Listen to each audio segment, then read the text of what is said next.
Welcome to the Mormon Marriages Podcast. I am Angeline Bagley. And I am Nate Bagley. As members of the Church of Jesus Christ of Latter-day Saints, we believe that the most important thing in life is your family, and the backbone of your family is your marriage. So on this podcast, we talk with couples from the church who provide amazing insights into what it takes to create a marriage that will make you look forward to eternity. It would mean a lot to us if you subscribe to the show, review it on iTunes, and reach out to us if you have any questions, suggestions, or ideas to make it even better. Thanks for listening to today's episode. We hope you enjoy the show. Welcome back, everybody. Hi, guys. We're excited for this episode today. We're very excited. It's actually potentially a controversial episode. I love that it's a controversial episode. Our goal with controversial episodes is to start the conversation. Yep. Hopefully get people talking and having good conversations with their spouses.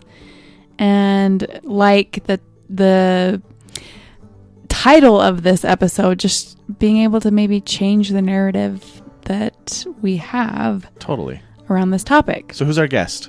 So today we have Dr. Cameron Staley. Mm-hmm. He is a clinical psychologist at Idaho State University and has done a significant amount of research on pornography. Yep, he did his thesis on it. He did, and he recently came out with a TED Talk. Phenomenal talk. That's entitled "Changing the Narrative of the Addiction Story."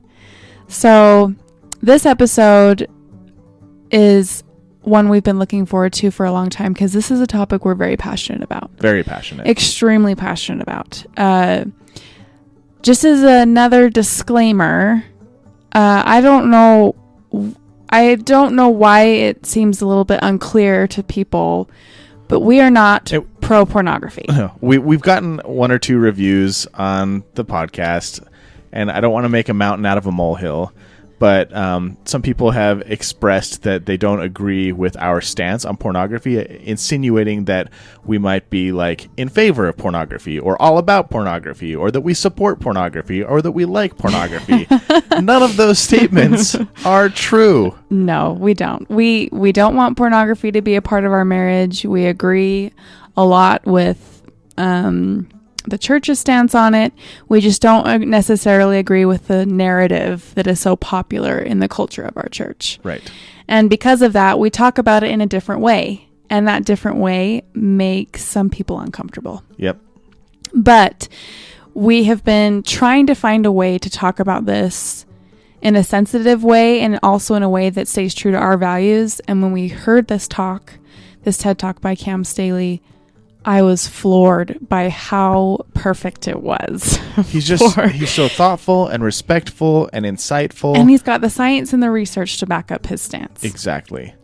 So we hope that this episode helps you think about pornography in a more nuanced way. Mm-hmm. I hope that you can maybe set your judgments aside until you listen to the entire episode. And we invite you to make your own decisions based off of how you feel and what you think after you listen to it, and your perspective on your moral perspective on pornography is not going to change, just like ours didn't. Mm-hmm. But how you look at somebody who might be struggling with pornography and how you treat them and how you talk about pornography, that might change, especially in your marriage. Yes, we have had many heart-wrenching conversations around this topic, and more than anything, we have seen too much unnecessary heartache, unnecessary marital strain that can be remedied by a simple change in perspective. So we hope that you listen to this episode with an open heart and a hopeful heart, and that you take something new from it that will make your life better and your marriage stronger, and will help you think about things maybe a little bit differently than you have before. So with that being said, we're just going to dive right in. Yes. Hey, everybody. Welcome back to the Mormon Marriages Podcast. Hi, everyone. We're here with Cam Staley. How you doing, man? It's great to be with you. Dude, it's good to have you here. We are so excited for this interview. You did a TED Talk recently that was about changing the narrative around porn. And it's something that me and Nate have been talking about for years. And when we listened to your TED Talk, it was everything that we had been wanting to share wrapped up into a nice little package. Wow. It was just really great. And so we had to have you on the podcast. So to give people a little bit of background on who you are, you're a clinical psychologist. That's right. And you are also a professor up at the Idaho State University. Is that? Yeah, so I mainly do therapy. So I work with all the college students that are coming in for any mental health concerns. Got it. Or adjustment. But then I do teach classes on the side for the psychology department. So I teach abnormal psychology and testing classes for the graduate department. That's awesome. So take me back in time a little bit to why, like the moment where you kind of got interested in pornography. That's a loaded question. Pornography do you mean by that, Nate? as a clinician. Oh, okay. And not necessarily as a human. Yeah. Well, I think we have a little overlap. So when I started graduate school, I naively thought I was going to be a couples therapist. Mm-hmm. And I thought, well, I got to learn more about sex because I know that's a big concern. I don't know a lot about that. So there was a new faculty member in the department, Nicole Prowsey, who had studied at Indiana University, the home of Kinsey Institute, where they do a lot of sex research. So I thought that'd be great to learn from her. So I started working with her, and I needed a topic for my thesis and dissertation, and I had no idea. She's like, you got to come up with a topic. Like, we've got a deadline. And I remember sitting in church one Sunday, and someone was talking about the evils of pornography and how addicting it was. And I thought, this was the first time this thought had crossed my mind. Like, I wonder what the research actually says about porn. Mm-hmm. Like, I've never looked at it. I know what the church says about it, and I agree. Like, pornography is not something I choose to view or consume. But I don't know really the impact on relationships, or if there is a lot of neurological research that it is addicting. So I decided, well, let's go check it out. And I really had no idea that it was a controversial topic. So I pitched this to my advisor, and she's like, "You really want to research this? Do you really want to go there?" and I just said, because I was a new graduate student, I'm like, it's just science, right? Mm-hmm. Like, we just ask a question, we create a study, and we let the data derive our conclusions. And she's like, yeah, that's what we're gonna do. That's not how it's going to be received. So that was really my start. I needed a topic, and really sitting in sacrament meeting was where that idea came to me, and like, oh yeah, let's study that. And then when I started to actually look at what the research was there, I was stunned. Like, there were a few good experimental studies like back in the 70s, but nothing recent. Interesting. Oh, fascinating. Yeah, there was a ton of like... Especially since porn in the 70s and porn today, the accessibility and the amount and the prevalence is very different. So different. And so there were articles about that saying, oh, it's more accessible now. The internet's made it way more accessible. And there were lots of stories about this is how pornography has impacted me. Lots of theories about it. In that time frame, a whole academic journal came to be, the Journal of Sexual Addiction and Compulsivity. But as far as experimental studies, what is pornography doing to you neurologically or relationship-wise? Outside of survey studies, there wasn't much. Mm-hmm. And that was shocking to me. I thought, well, everybody knows this is an addiction. Like, that's the only language I had heard, and it's like, why is this not researched? Mm-hmm. So I thought, like, well, maybe scientists don't care about this moral issue or about sexuality. So I thought, well, maybe this will be a meaningful contribution to go out there and actually show neurologically that pornography is an addiction. Mm-hmm. That was kind of my mindset going in, is, yeah, this is going to be groundbreaking. Go ahead, Nate. No, you wrap up your thought. I was going to say, so we created a study where we brought participants into our lab who reported problems controlling their viewing of porn, and we monitored their brain activity using EEG while they viewed sexual films and exciting films and nature documentaries. Mm-hmm. And I was pretty sure we'd find that, yep, we're seeing the same brain patterns as those that are addicted to drugs, and we didn't. So I didn't know what to make of that at first, like, well, maybe I messed up somewhere along the way. Mm-hmm. But what we did find was really valuable, is we found that those who had a harder time controlling their viewing of porn experienced more distress while viewing the sexual films. They had more anxiety, more disgust, more guilt. So they had more of an emotional component than that neurological component that you think of with addiction. And that's huge, but I think the challenge is that's not sexy. Mm-hmm. Like, we want to say, oh, it's the brain, it's an addiction. It's like, emotions are powerful. Like, emotions drive connection, emotions drive behavior, emotions may be perpetuating unwanted pornography. But people want to say, nah, not emotions. It's brain chemistry. It's got to be Right. the brain. Yeah. Right. It's like, oh, emotions. There's so much there in the world of emotions. I want to dive into this emotion conversation, but before we do, I feel like it's important to clarify one important thing.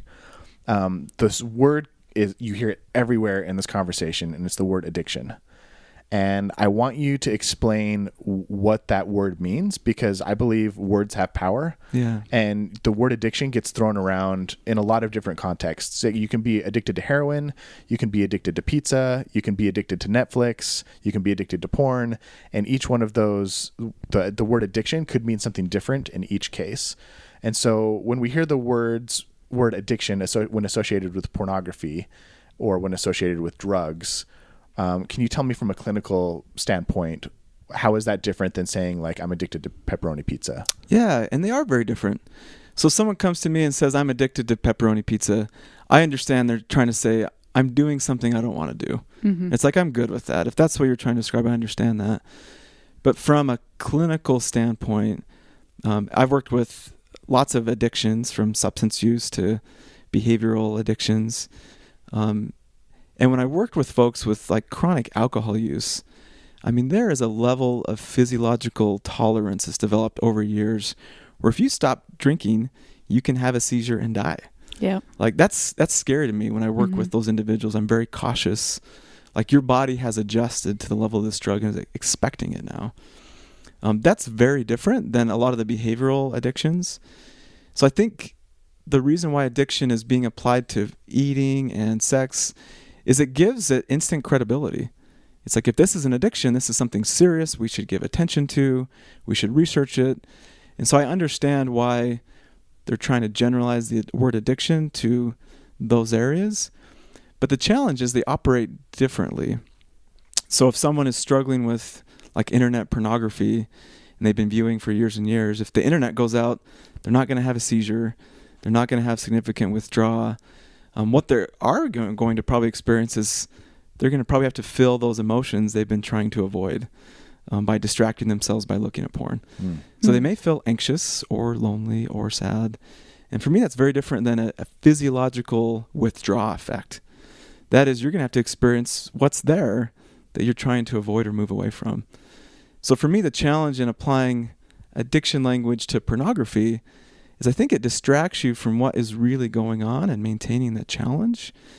And it also, I think, perpetuates that feeling of, well, this is a disease, it's hopeless, this is going to be chronic, and there's nothing I can do about it. I don't have control over my behavior. I think that's the exact opposite of what I found with people, that our behavior is very much within our control. And so if we pay attention to what emotions are driving our actions and where we really are in our life, we can change our behavior. But if we label it an addiction, it almost like removes that responsibility that that you're making these decisions and have any control in your life. Well, and in your TED Talk, you said something that I found really profound, is that someone's belief around their viewing of pornography, like if they believed that they were addicted, they had a harder time to stop viewing. Or if they believed that it was going to ruin their marriage, it could very well ruin their marriage. And so your belief around it has so much power. And so if you add that addiction to it, if you believe that it's a neurological problem, if you believe that it's a disease, it kind of takes away that control that you have over it. Absolutely. That belief it's so powerful. So usually when someone comes into my office, I mean, it takes them a while to admit this or confess this, and you can tell it's coming. I mean, the eyes are down, the head's down. There's just so much shame. And then they say, yeah, I'm a porn addict. And you know, like the feeling that comes with that is just, there's nothing I can do. Yeah. Like I got the addiction. Right. I'm stuck. And somebody in that experience does feel like I've tried to stop looking. I can't stop looking. Like maybe I go a couple weeks or a couple months, but then I just find myself right back where I was at the very bottom, just feeling hopeless and helpless and like I can't make a change. Well, and the addiction model even says once an addict, always an addict. So but that's not very hopeful. But at the same time, it feels very real. Right. Like when you confess to being a porn addict, it feels like there's nothing you can do about it. So, so sorry, kick it back to you. No, and for many, it feels like the absolute worst thing you could be involved in. Yeah. It's like the plague that you were told all your life, don't ever get involved in this, and now you are, and you're stuck. And it feels so real.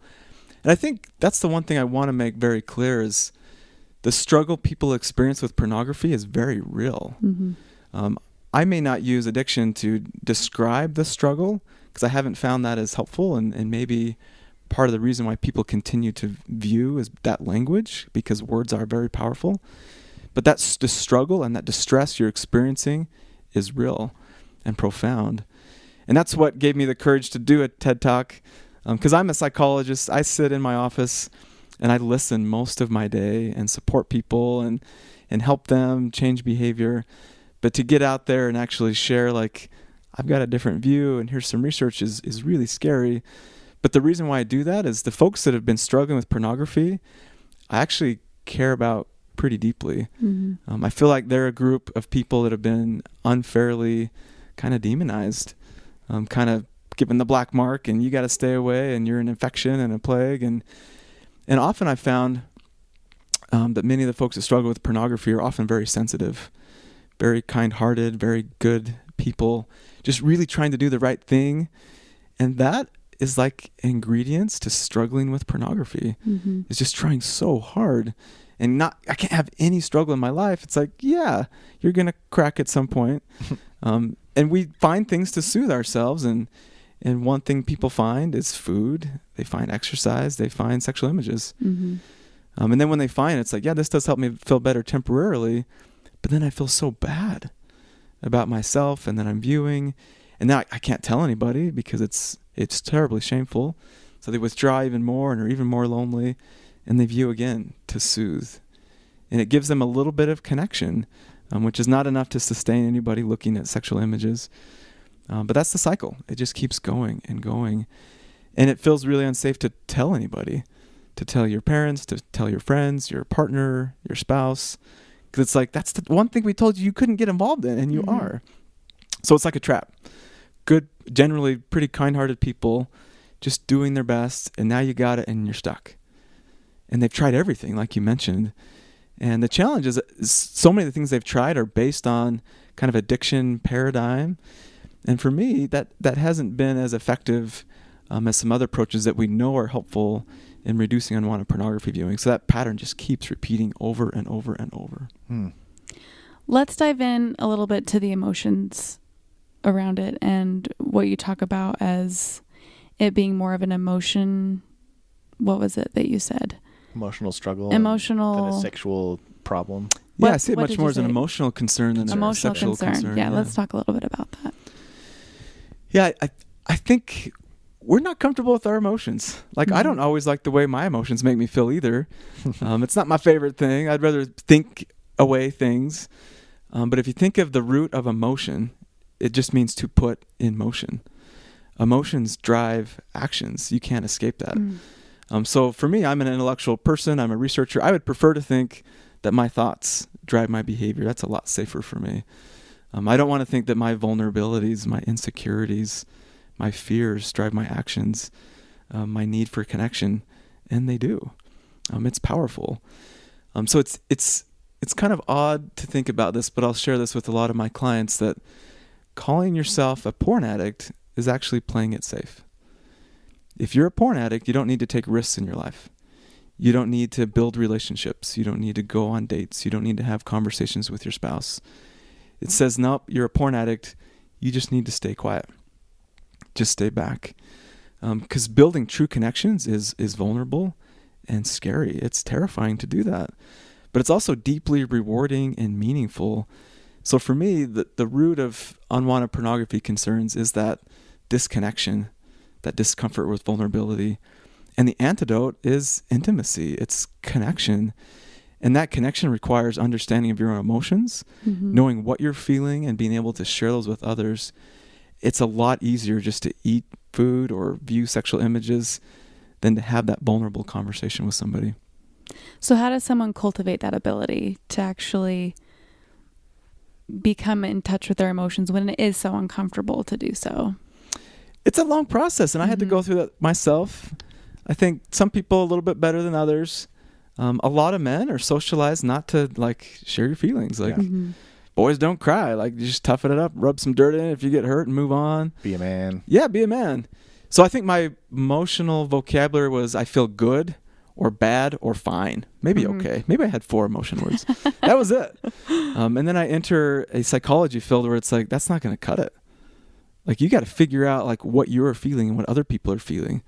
It's like, oh, I don't really know what I'm feeling. How can I help someone else understand what they're feeling? So I had to go through a progression myself where I started, this sounds really basic, but I had a sheet of names of emotions, lists of them. And it's like, okay, what does this mean? Okay, sadness. All right. Anger, frustration. I just went through them. It's like, let me see if I can start to understand when I'm feeling that and put a label to it. Love that. So that was a big part of it. You become a student to yourself, really. I had to learn. I know. We taught a 7 Principles for Making Marriage Work workshop a couple of weeks ago, and there's a couple there who printed off a paper like that had a list of emotions on it, and they were using it for their kids. When their kids got overwhelmed, they could point to the emotion that they were feeling. Yeah. But also then they started realizing, like, this helps us when we're in conflict. Yep. We can look at this sheet and say, I'm feeling overwhelmed, stressed, frustrated, and sad. And they can pinpoint the emotions instead of just being angry or upset. That's it. It was awesome. So yeah, like print out a sheet and start there. Use it. Yep. Yeah. And you got it. Those soft, gentle emotions that I'm feeling scared is easier to hear than I hate you or I'm angry at you. Yeah. Or you got a porn issue. It's like, no, I feel really afraid that you're viewing porn. I don't know what to do. Or it's like, yeah, I'm feeling scared too. I don't know how to control this. Like it de-escalates conflict. It promotes that connection. So I started simply there, and then later on, I got into mindfulness. Mindfulness is getting more popular. I mean, it's been around for millennia, but it's starting to enter our Western world, and it really is at the forefront of mental health therapy today. So we're at the 3rd wave of behavioral therapies, and mindfulness is infused. So all mindfulness is slow down, notice where your body is, notice what you're feeling, what you're thinking. Slow down and do it in a non-judgmental fashion. Understand what's going on in this moment. Well, and it sounds so simple, and it can be so hard at the same time. When you're so conditioned to go right past those emotions and not think about them, it can be hard to slow yourself down in the busy world that we live in. It takes practice. It does take practice, but I love that. It is such a simple way. So simple. To help mental health issues or the pornography issue. Yep. And I like that you mentioned both sides. Like you just said, it scares me when you view pornography. Yeah. It can be on both sides. It's scary as a person when you feel like you're stuck in that habit of viewing pornography, but it's also terrifying and scary for the one who is their partner. And so these are same principles that can be applied to both. Absolutely. Both sides of the story. Yeah. Speaking of that, I would love to toss that question over to you. You know, a lot of the messaging regarding pornography and unwanted viewing of pornography is often directed at the person looking at pornography. But I feel like that it's important to also address, especially to our audience who's married couples, to address the partner or the person in the relationship who may not be partaking in the pornography consumption. There's a lot of emotions and beliefs and thoughts and feelings around pornography there as well. And what would you say to the person who isn't necessarily struggling with pornography but is in a relationship with somebody who is? Yeah. Man, my heart goes out to them a lot too. Because I've worked with many couples where this is the presenting concern. And I've seen a range where some couples that are newer in their relationship and they come in and, I mean, they're deeply committed. They love each other. And then the one partner discloses that, you know, I've struggled with porn for years, decades. And the other partner's like, well, I guess we have to divorce then. And they would come in and say, that's the only option because I've been told that, you know, my partner will like assault other people or start to molest children, and they're just devastated. Like, we love each other, we want this to work, but this just has to end. And in my mind, I'm like, oh no. Like, there's so many good things in this relationship. This the fact that your partner struggles with pornography is an opportunity to learn more about each other and to strengthen your relationship. This doesn't have to be a deal breaker. This is an opportunity. And so I've seen couples where one partner struggles with porn and they develop that awareness of emotions and each other and support each other, and they have like the deepest, strongest foundation for a marriage. And I'm so hopeful for them. Where I've had other couples where, the one partner's viewing porn and the other one is just so hurt, feels so betrayed, feels like this is such an infidelity, or that, if maybe it's me, if I was more attractive or enough, then you wouldn't need to struggle with this. And I would say the same thing to them. Like, if we can view pornography as an emotional concern and not a sexual problem, you can take it less personal, where it's like, this doesn't have to do with your appearance or your sexual behaviors or anything like that. This emotional concern has predated your relationship. I mean, you're not the one that has caused this. Like, this is something that we can work through and learn about.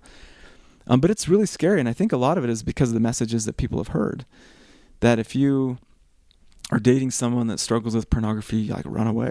Yeah. Like, it's the absolute worst thing. I'm like, no, those might be the best people you'll ever meet. Right. We all struggle with something. Some people struggle with food. Some people struggle with porn. The underlying function is pretty much the same when you look at that and strip away kind of the meaning and the messages. But I would say, like, working with the partner of this person that struggles, I spend a lot of time validating their concerns. They're hurting. They are scared. They feel like they can't talk to people either. It's like, I can't tell my partner that, or tell my family that my partner struggles with porn. Like, and a lot of them I found are pretty protective. It's like, I love my partner. Often it's the male, the husband. It's like, I don't want people to judge my husband. He's a good guy. But I'm hurting and he needs help. Like, what do I do? So often they feel just as alone or scared. And then the other thing I see is we often view those that struggle with porn, that's just a male issue. I've worked with many women that struggle with pornography, and they feel like double the shame, where it's like, gosh, this is something that men struggle with. Like, right. I'm not even supposed to be a sexual being. That's often what women hear. And now I struggle with porn. I definitely can't tell anybody. Yeah. Well, and this is where I feel like sometimes people love the addiction model so much, is because when they go into maybe like the 12 steps program, it usually gives them a community of people that they can actually talk to about it with. And so how can we develop this type of a community with a model that actually might work better and allow it to be a conversation we can talk about more freely and not feel so much guilt and shame around it? I feel like that's kind of what you're doing with your work and with your TED Talk, is trying to create a conversation where people can actually talk about it with each other. We can talk about it in our communities. We can talk about it with our friends and our family, so it isn't so scary or unknown. Yep. And that to me is the answer. And probably the most beneficial part of those addiction programs is they build community. They get people in a group saying, hey, you're struggling, meet other people who are struggling, your partner's struggling, meet other partners who their partner's struggling. That community, that connection, being able to have a conversation, be validated in your experiences is the answer. So there's a lot of ways to do that. But I think it's scary to start because we think, well, I'm the only one struggling, or I can't tell people. And I often recommend, start with one person in your life that's safe. This could be a friend, a mentor, a church leader, a family member, and just tell them your story. Don't lead off with, I'm a porn addict, because that scares people, but lead off like, when I was 10 years old, I was curious about sex. My parents didn't really teach me a whole lot, and I started looking at sexual images, and now I've struggled. It's been a long time. This is hard for me to talk about. Like, share your journey with somebody. And as you develop that connection, start with somebody else. And for me, that's very different than having, like the addiction programs talk about, having an accountability buddy where you're confessing your viewing. For me, that's not the goal. I haven't found that to be too helpful. But focus more on connecting. Yeah. Sharing your story and totally. And take a risk. Like, share with your family members, share with your partner, but do it slowly. And then if you're comfortable, start to broaden that up a little bit. And I've read some great like LDS Living articles on I've struggled with porn, or I dated somebody who did, or some great social media posts. Like, start to share your story, because there's a lot more people that struggle with sexual concerns than you could imagine. Oh, yeah. Mm-hmm. You're not alone with it. It just takes so much courage to be the first one to speak out. Totally. Absolutely. So I have a question I've always wanted to ask somebody in your position who has researched pornography. And it might be a really easy question to ask, or it might be hard. I don't know. But I read a book by a therapist called Marty Klein, and his book is called His Porn, Her Pain. And one of the things he talks about is in all of his years as a clinician, meeting with all different types of couples, he's met with gay couples and lesbian couples and straight couples.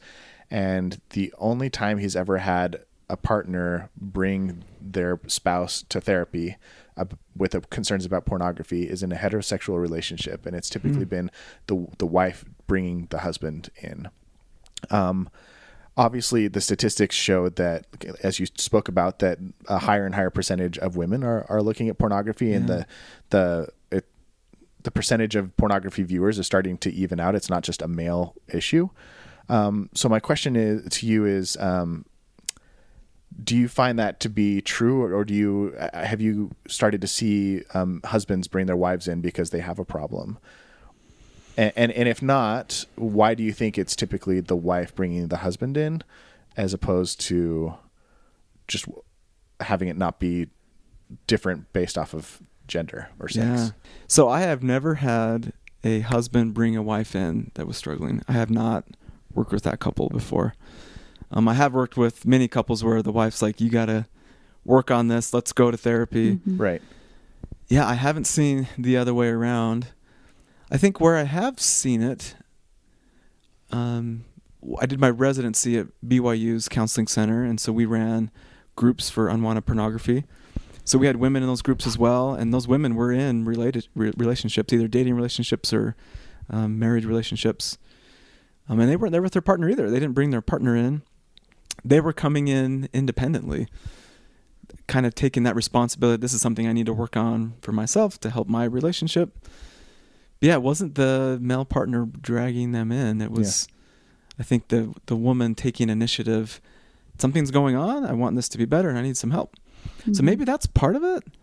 I'll have to check out Marty's book. Yeah, it was really interesting. Something you mentioned, it kind of reminded me is, often I feel a disproportionate responsibility in the church for women, that this is your responsibility to kind of keep things together. And often I hear this from a lot of my clients, where even kind of growing up, they were taught, if a young man has a porn issue, like, are you dressing modestly? Like, are you like taking care of yourself so they don't have impure thoughts? And I think maybe growing up, you're kind of taught that any sexual problems, it's the responsibility for the woman to not go too far or to look a certain way. Yeah.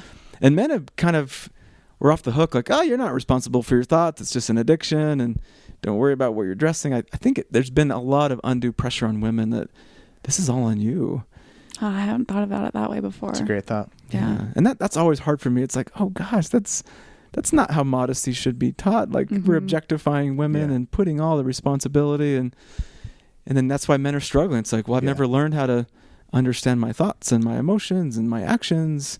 That's a woman's job. It's like, no. It should be your own behavior and thoughts and actions. You are responsible. You are responsible. Yeah, we're big fans of personal responsibility. Absolutely. In the Bagley household. Definitely. Yeah. That's agency. What a precious gift. Like, it's personal. You don't hand that over to your partner. Agency is personal. And that's probably my biggest struggle with addiction, is that it tells you that you don't have agency. Mm-hmm. And for me, it's like, even when you're really struggling, you still have agency to choose your actions. You don't choose that you have a sexual urge or an impulse to overeat, but the actual behavior is within your agency. You have that choice. And it becomes harder to choose if you're doing something over and over, but that agency is such a precious, eternal gift. So I don't want that taken away by believing that I'm hopeless and powerless over my actions. So I struggle with addiction because it dilutes a really powerful part of who we are. Mm-hmm. Well, and I feel, so I'm a nurse, and I approach everything medically and physically. And when I think about the addiction model, this might be an extreme example, but I think a little bit about the practice of bloodletting.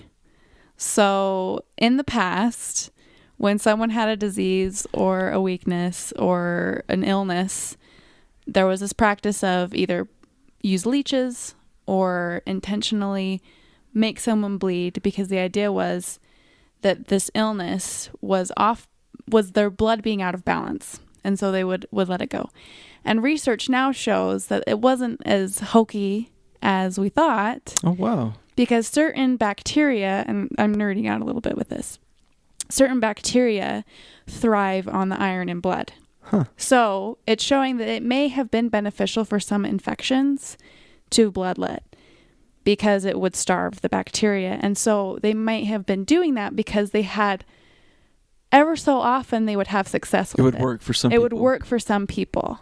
And so that's why they continue to practice it, though it definitely didn't work for everybody and has since been like eradicated from practice.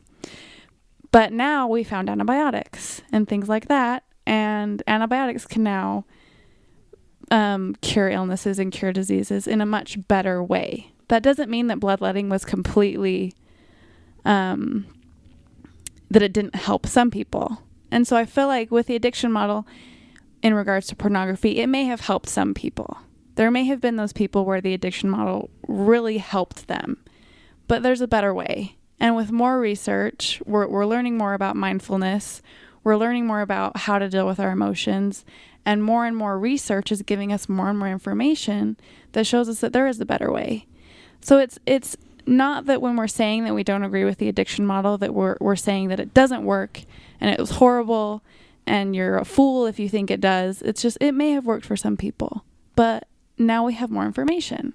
So just like in the medical field, when we get more information, we move forward. It's the same thing now. We've gotten more information. We've had more research. So why don't we use this better way of dealing with pornography? I see what you saw in her.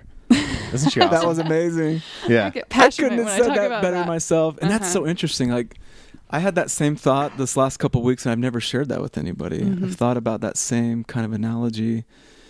And I think about addiction programs fill the void. There wasn't other people trying to help people with sexual concerns. And so somebody stepped up and said, people are struggling. We need to help. We need to build a community. And I mean, they played a vital role. And I agree with you. Addiction programs have probably helped a lot of people. And I think as research is evolving, there are more helpful approaches. So the one that I use in my clinical work, it's one I learned at Brigham Young University. So acceptance and commitment therapy is a behavioral treatment with mindfulness. It's been around since the 1980s, so pushing 30 years now. It's really cutting-edge contemporary mental health therapy. It's an evidence-based research with over 300 randomized clinical trials for treating depression, anxiety, OCD, even seizure disorder, you name it. So at BYU, they adopted that maybe 15, 20 years ago because so many students there were struggling with pornography. And the psychologists there had the same ethical obligation I did to offer treatments that are based on science. And I've never been able to find a single research study investigating the effectiveness of any addiction approach. I believe they've helped people, but the research isn't there. But there is research suggesting that acceptance and commitment therapy, or ACT, is helpful. And it's impressive. So researchers Michael Tuwig and Jesse Crosby at Utah State University published the first randomized clinical trial in 2016. This is recent. Yeah. On ACT. And they found after 12 weeks, on average, over a 90% reduction in pornography viewing. Wow. That is amazing. That's dramatic. And it's like antibiotics, like you said. And I've worked with other clinicians that care deeply about those that struggle with porn. And they'll say, oh, yeah, I tell my clients, this is years of work. You commit to years of work. And in my head, it's like, I tell my clients, in a few weeks or, 10 to 12 sessions, you're going to see probably pretty dramatic improvement. Because I think the method, the treatment is different. And I don't want someone to leave thinking this is going to be a chronic lifelong problem or years of my life. Through mindfulness and through ACT, it's like I've seen some folks where they're ready, they're there. It's a couple of sessions, or it's 12 weeks. Like that's 2 to 3 months, and then you have your life back. And you just put together a program based on ACT, right? I did, and it came from a group I ran for people with pornography concerns, and it was a small group, and it went really well. And they said, "Why isn't this online?" Mm-hmm. They said, we've been struggling for 20 years. If this was online, we would have found it. We would have got better. We never would have met you. Like, we would have been done years ago. And they said, you need to put this online. And I said, I don't do that. Like, I'm a psychologist. I just help people. And they said, you challenge us to take risks. You made us tell our story to people in our life and struggle with porn. That was terrifying. They said, you need to get out of your office. Looks like they taught you, or you taught them right. No, I know. So I'm like, okay, you're right. So I met someone in Idaho who kind of helped people create these programs, and he's like, we can do this. You can totally do this. It's awesome. So he was kind of my cheerleader, ramping me up. So I spent the last year of my life putting together this program. So it's based on acceptance and commitment therapy. So it's the same approach I use with my clients, the same approach they've been using at BYU for 20 years. Which is fascinating to me, by the way, that they've been doing it for 20 years, but yet we hear so much about the addiction. Go to the 12-step program. Yep. So anyway. Yeah, at BYU, they didn't even offer a 12-step program. Yeah. They used ACT. That's so great. So my hope was, if I create these same principles in an online, easy-to-follow program, that people can get help. So basically, I boiled down 3 months of therapy into one online program, and I tried to make it less than the cost of a single therapy session. Awesome. Where it's like, if you need help, get it. Mm-hmm. And Where can people go to find it? so LifeAfterPornography.com. Awesome. That's the place you can We'll sign link to up. it on the website. Perfect. And I even That'll be put together a free training series. I've got 7 ebooks and videos you can check out to learn more about the principles. Really, I want to help. This is a start. I hope that a lot of people will just get the benefit they need from just doing the Life After Pornography program. Mm-hmm. But the reality is people may need more. Like, I think about unwanted pornography is often a symptom. And when you take care of the cough or the symptom, you might discover that, yeah, I have an anxiety disorder, or there's unresolved trauma, or there's significant grief. Yeah. So my online program is not a replacement for mental health therapy. Mm-hmm. You still may need to work with a counselor to help with that. But I hope it'll give people a framework that's evidence-based, that's proven effective. And if you came to see me for therapy, this would be the same thing I'd tell you. So hopefully those videos will capture kind of the same feeling you get sitting with me in a therapy room and really help people. That's awesome, dude. That's amazing. So you glossed over something that I'd like to dig in a little bit. You said that pornography viewing is oftentimes like the cough for a cold. Yeah. That's also something you mentioned in your TED Talk, and I think it's an important thing to talk about. The symptom, pornography, unwanted pornography viewing, is different than the actual cause. Then what's going on underneath. Yep. And I think what causes a lot of problems in marriage is we make assumptions regarding the cause. We make assumptions that, like you said earlier, on the partner's side, it could be I'm not pretty enough, or I'm not interesting enough, or, we just don't have that chemistry anymore, or it could be there's something wrong with me, I'm broken. But we never... If we take the mindfulness approach, it requires us to take a step back and actually reflect on the why. So can you talk to me a little bit about that concept of the pornography viewing as the cough to the cold? And that's why I think through mindfulness and through treatments like ACT, you can get pretty rapid changes because you are treating the underlying cold. Mm-hmm. And I think why I struggle with some addiction approaches is it is really focused on, let's try to control how much you cough this week. Yeah. And it's like, oh, but you might need rest, or you might need fluids, or you might need antibiotics. There might be something else. It's like, no, you're coughing. That coughing is uncomfortable. People don't like when you cough. Like, stop coughing.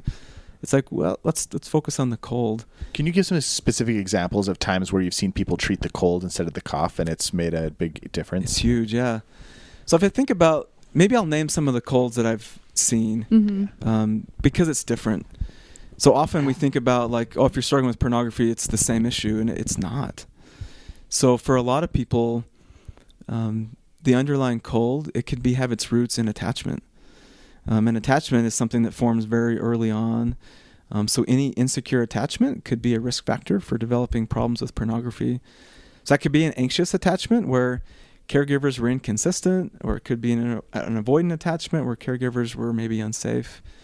So you've learned to keep a distance from relationships, and connection is such a vital human need. Mm-hmm. So if you think about going throughout your whole life and not being able to fully have secure attachments with your family, your friends, or your partner, we try to fill that void for finding connection in really safe ways. And one of those is pornography. It's a safe way to find people that are really happy to see you, maybe too happy to see you. Mm-hmm. But you can control it. You can say how much and how frequently you see them. Whereas connecting with people in your life is really scary if you have an insecure attachment. So that's one. And so we can heal attachment wounds. We do that in therapy all the time, where we focus on building a safe relationship. Whereas you share things with me, I will accept you. Mm-hmm. I will validate you. I will understand you. I will help you develop compassion for yourself and things you've gone through. Now let's generalize that in your life. Let's do that in your marriage, with your family, with your friends. So you can heal attachment wounds. And when you do that, the need for connection through pornography goes away. Yeah. I don't even ask someone, how much did you view this week? I don't ask them that. I focus on that attachment wound. So attachment's a big one. We know that individuals that struggle with pornography score lower on trait mindfulness. They're actually less aware of thoughts and emotions than others on average. So if that's the case, let's train mindfulness. Mm-hmm. So when I'm leading people through an acceptance and commitment therapy approach for porn, we start every session with a mindfulness activity. Initially, they're like, well, how is this going to help me stop viewing porn? And it's like, don't worry about that. Mm-hmm. Yeah. Let's focus on understanding, what are you thinking and feeling in this moment? And as we do that over and over and over, they start to recognize, that they've got a body. Like those that struggle with porn are so much in their thoughts and in their mind and their worries and stress. And it's like, oh, I'm feeling tense. It's like, yeah, let's practice some relaxation. Or I'm really tired. Like maybe get some sleep. I'm hungry. Yeah, eat some food. Mm-hmm. When you start to notice your physical needs, you can meet those needs, and you don't need to keep numbing those through viewing porn. Mm-hmm. So mindfulness is another way to cure that cold. We also know others that lack of emotional awareness is key. So just giving them that sheet of emotion names, naming your emotions is a strategy for managing emotions, just putting a label on it. So if you're like, oh, I'm just so flustered and I can't control myself, you just say, oh, I'm feeling overwhelmed. It's like, oh, that is what I'm feeling. Mm-hmm. It actually helps you feel less whelmed. I don't know what the other word Less out of control. Less out of control. What's the opposite of overwhelmed? So naming emotions. For others, there's a trauma history. There's so many people that I've worked with where they've been viewing pornography throughout their whole life and they hate it. But as I think about it, it's functioned as maybe the only thing that's been there for them for a long time. And that's when we can get to that place in therapy, it's a turning point to say, it's like a comfortable blanket or teddy bear. Yes. I say, how about you thank pornography for what it's done for you? And it's like, nothing, absolutely not. That's the worst thing in my life. And it's like, man, you went through some abuse, parents leaving you, deaths in your family. There were times in your life where the only thing that was there for you was pornography. And when they're like, I never really thought about it like that. So it's like, maybe instead of fighting pornography as this awful cancer, maybe viewing it as maybe a primitive coping tool. Mm-hmm. And finding a spot in your museum, just like you would the Wright brothers plane. Like, we need that plane. I would not want to fly across the Atlantic in the Wright brothers plane. No. But it belongs in the museum. Yeah. Like, that was the first attempt. Like, pornography, I want you to put it on a shelf. Not destroy it, but say, you helped me through some tough times. I'm going to retire you and develop more adult or mature coping strategies. And there's so many. But to say, that can't never be. It's like, no, it has a place in your museum, and that's okay. I love that. That's a great... I've never heard of that. Never heard that either. I love that thought. So much. And when you see people implement these when they start addressing the cold, what's the shift that you often see occur? Yeah, it's powerful because often people come in and they're kind of in that mode where I had a relapse, help me with recovery. I've got to eliminate this completely, and I'm going to tell you how much I viewed this week. And so that first time I meet somebody, I'll ask them, I want to know, like, yeah, how big of a problem is this? If you're viewing 8 hours a day versus an hour a month, like, those are very different. Right. So I want to know. And yet oftentimes they're labeled as the same thing. The same thing. I'm a porn addict. Right. When's the last time you viewed? 6 months ago for 30 minutes. And what does porn mean to you, and what does addict mean to you? Exactly. 'Cause also what they're looking at could be different. And I've asked that question. That I've had people say, yeah, I started with pornography and masturbation. It's like, tell me about it. It's like, yeah, I look at JCPenney catalogs. Yeah. Mm-hmm. Like, okay. And then the masturbation, like, no, I get aroused. I'm like, okay, masturbation is a physical act. Oh, I don't do that. Oh, so you've said you've had a pornography and masturbation program or problem that you've confessed to church leaders for years and years and years. And I don't think you actually do. Like, oh, but I thought this was it. It's like, so I don't make assumptions. Like, I really want to know what they mean by pornography or masturbation. I want to understand frequency, what they're looking at, because what you're looking at is important too. Like, people could be looking at really violent things, and that is a concern for me. Viewing violent images does predict aggressive behavior. Do you think people tend to, I'm talking more on the partner side, when they hear the words and they're not a trained psychologist who's been you've been trained to be non-judgmental and to approach things objectively, when a partner who doesn't have that training hears the words from their partner, I have a pornography addiction, do you think the tendency is to kind of jump to the worst case scenario? Oh, absolutely.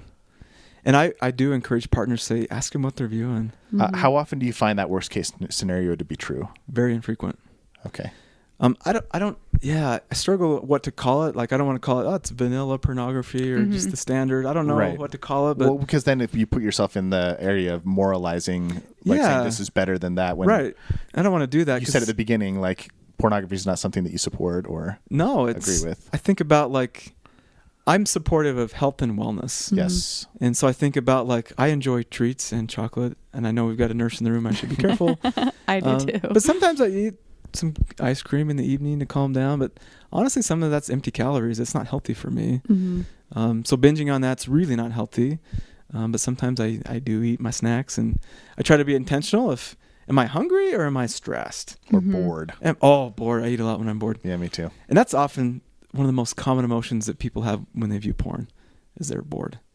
It's like, that's different than being an addict. I was just bored. Yeah. Okay. Well, let's practice being bored, because that's really important. Yeah. I want to understand that part. Now I lost my train of thought. So we were talking about worst case scenario. Worst case scenario. So often it is people are viewing pornography, kind of the standard heterosexual porn, because they're stressed, or they're uncomfortable with emotions, or they're feeling lonely. So that's most often what I see. There are times where someone says, I view pretty violent pornography. And for me, that's a very different presentation. Right. Or things that are illegal, like illegal child pornography. Those are very different. Right. But there's that fear that if you view porn, it's going to progress to violence and child pornography. That actually isn't the case.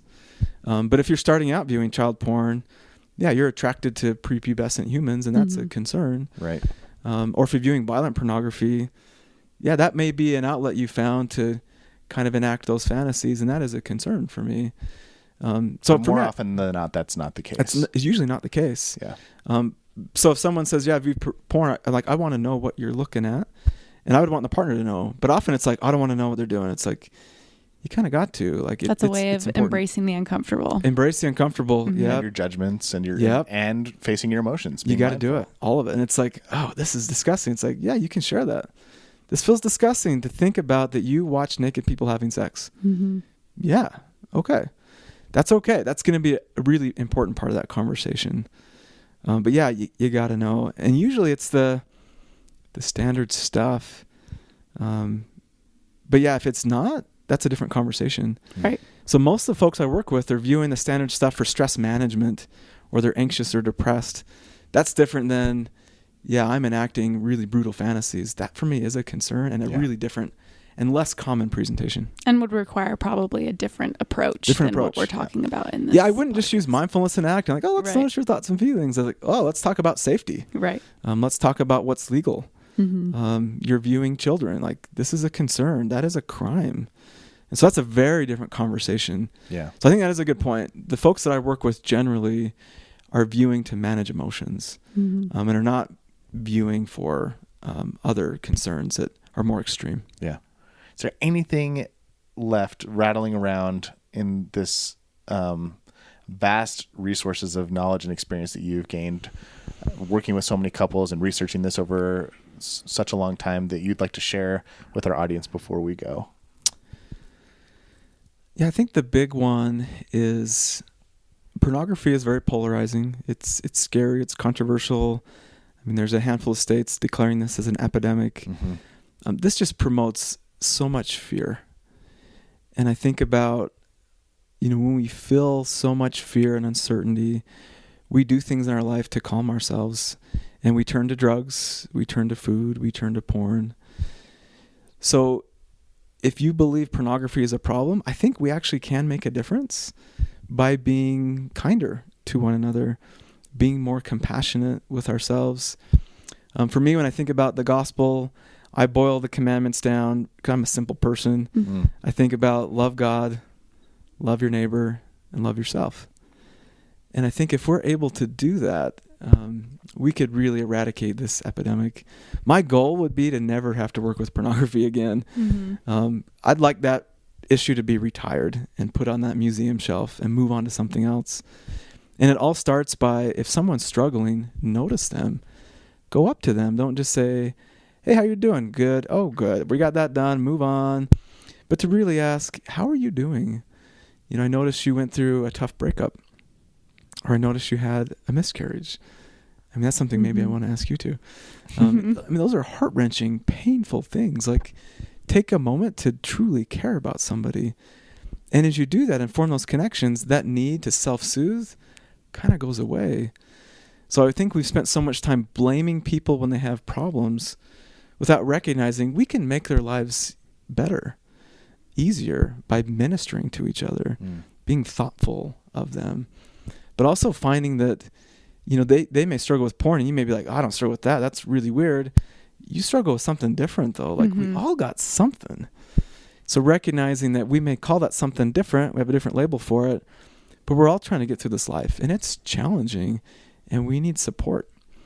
And so I don't use addiction language very much, but I also want to say that there's so many good clinicians out there and researchers that do addiction approaches, and they're well-intended. They're doing their best, just like I am. Mm-hmm. And I don't think one approach fixes everything. So for some folks, addiction approaches probably work for them. For others, ACT probably works for them. Maybe for others, they need a different approach. So I would say even as people dialogue about pornography or addiction, we need more civility. We need more understanding.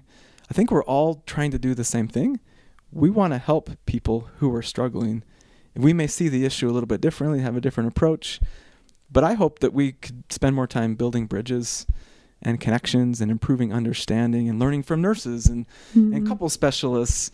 We all have a little piece of the puzzle. So those that have been doing addiction work for years and years, there's things I can learn there too. That's a part of the puzzle.